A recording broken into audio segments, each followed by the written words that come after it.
quick vlog about driver industry. Yeah. This will be difficult because of people's background noise. There always is, isn't there? And it's about tea time, so people are going to be talking all sorts of TVs and all sorts. I can't do anything about it. The driver industry. The nature of driving is basically back in the old school was basically there's your paperwork, yeah. There's your drops, yeah. Do it in this order, yeah. Fine. Driver goes to the vehicle, does the vehicle checks, fills out your taco, gets in the cab, does checks, whatever, yeah. Puts taco in, or puts taco in before the checks. I was like, oh well, yeah, you know what I mean, eh? But goes out there, does the job on his own or on their own. Back in the day, majority it was men, but now it's everybody. Anyone can do it. But the thing is, it's not a lonely job, but it's a job for people who like to be on their own and enjoy their own company, who don't need to be around people 24/7, right? In like a factory or whatever, or an office. Right? Yeah? The nature of the driving as a job is there's 3 seats. You have one of them. There's no one in the other 2. You put the radio on, right? Put the arm out the window, right? And carry on, open road, right? Yeah? That's the nature of driving. And back in the day, no phones, right? Yeah? Which was great. But now, just imagine doing 150, 180 stops for Amazon. The phone must be going non-stop. You've got computer, PDA. All that is nothing to do. The old school driver done driving to get away from all that. Whereas now, driver can't do it because you got phones. They want to know where you are. Ring them when and you got people in the office phoning drivers all day long. The driver is driving. He's not meant to be out. I'm sorry. I don't mean he. I mean anybody. I've been driving for donkey's years, and it was majority of people were. Don't take anything by that. But the problem is that now the driver is being phoned all the time. Customers phone the office. Where's my parcel? Or whatever it is. Or where's my delivery? I'll just contact the driver. The driver's driving, can't answer the phone. Yeah, but the customer needs to know. No, it's not more important than the driver's driving licence. Ignore the phone. Let the driver get on with the job. And the driver should ignore the phone too. And just answer it when they do the next stop. But the nature of driving is that the driver needs to. What happens if the drop that the driver's going to is cancelled, right? So the driver needs to be told to stop and turn around. Yeah? Well, you can't, can you? Because the driver's driving. The driver can't answer the phone, can he?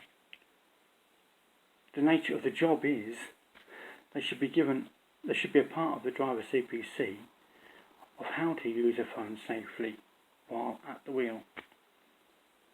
Even though it's against everything, and I understand that, and I never use the phone while driving. I refuse to. And when you got multi-drop, probably why I'm unemployed. But back in the day, I was never the best at answering the phone on multi-drop. Customer used to ring off the other. Office used to ring. Don't want to know until I pull over, pick the phone up. So when are you going to be there? It's before sat-navs, right? Yeah. I'm not that old really. Before sat-navs. It's like, when I get there. Yeah, but then it's like, yeah, but they need to know the time. Let's just say you give them 15 minutes, right? Yeah? 15 minutes, on the 15 minute, when as soon as it gets to 15 minutes, phone. Yeah, but you said it, no. You wanted a time. I couldn't give you a time. I said when I'll get there. You said, yeah, but the customer needs an ETA, estimated time of arrival. You said 15 minutes. Yeah, but you can't see. Before sat-nav, you wouldn't be able to tell if there's a traffic jam in front of you or road closure. You just ended up in it. So then, oh yeah, but you said this, and it's just easier don't answer the phone. If they keep ringing the phone, switch the phone off. Easy, yeah. Then what they do then? They ring you on your personal phone, yeah. And the thing is, then you've got to you virtually have to switch your own personal phone off to stop them ringing you, or the office ringing you. This is how, especially if you're on multi-drop and you're learning a route on multi-drop and you're up against it. You've got collections closing all around you. You've got a round full of parcels, long wheelbase, and you don't know the route, right? Yeah? You're going to struggle all day long, right? Yeah? And they're going to be on the phone all day long, saying when are you going to get here, when are you going to get there, when are you going to get here. Who cares when I get there, right? And that is old school multi-drop. Yeah?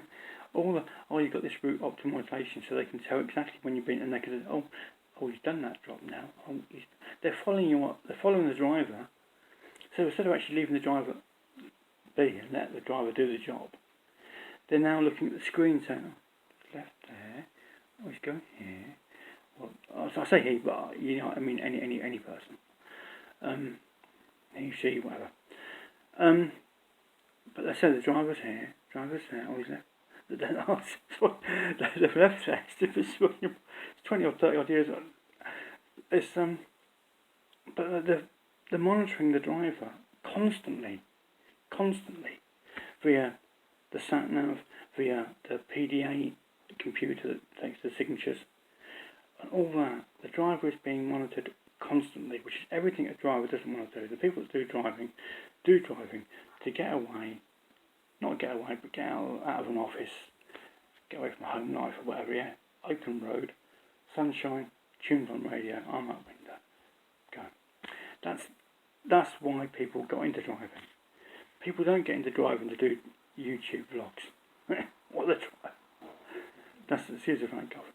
But that's just modern. That's how it's got to now. Where you've got the sat nav, you've got the PDA. You never had PDA, it's just a clipboard back in there. Schizophrenic coughing, right? Schizophrenic coughing. But this is where driving has got to. It's got so far removed from how it used to be. And most drivers, you'll see a lot of drivers in YouTube truck vlogs. They comment, but they don't vlog, and they've been in the industry 30, 40 years. They just choose not to vlog. Private people. Yeah. They don't need to get a YouTube channel and get a load of subscribers and all that.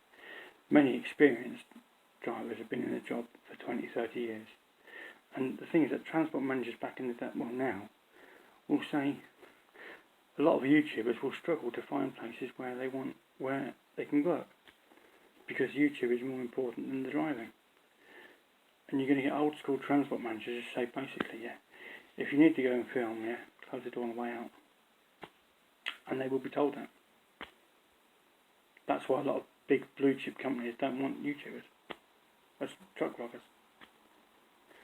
Many YouTube truck drivers are changing jobs all the time. Because YouTube trucking, videoing everything, videoing the loads of the customers they don't want their products viewed on YouTube. Certain depots don't want their yards being filmed.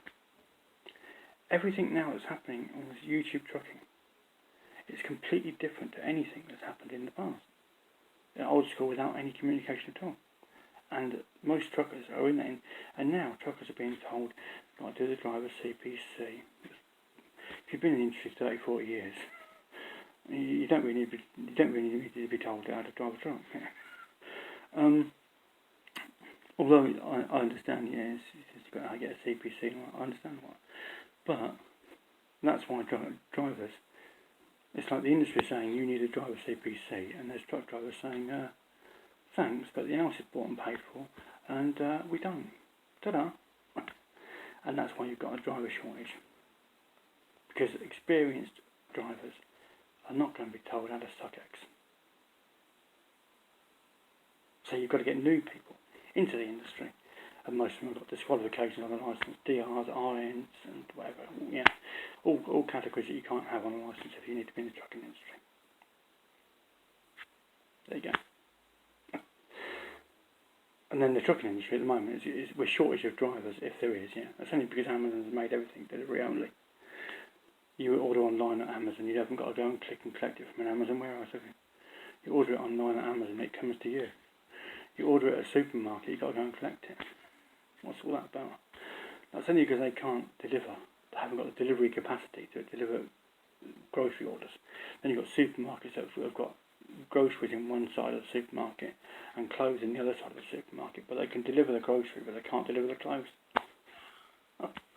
And then you wonder why online clothes retailers are selling clothes like they're going out of fashion. That's a bit about the industry. But then again, that's why you've got. I could go on for hours. I was driving vans when the old 308 Mercedes, before the Sprinter was invented, before the long wheelbase Iveco was invented. When the old DAFs, DAFs that were brand new, built last century. Shouldn't we talk about driving in this? The problem is that the voices it's coming from now is people that have been in the industry 5 minutes.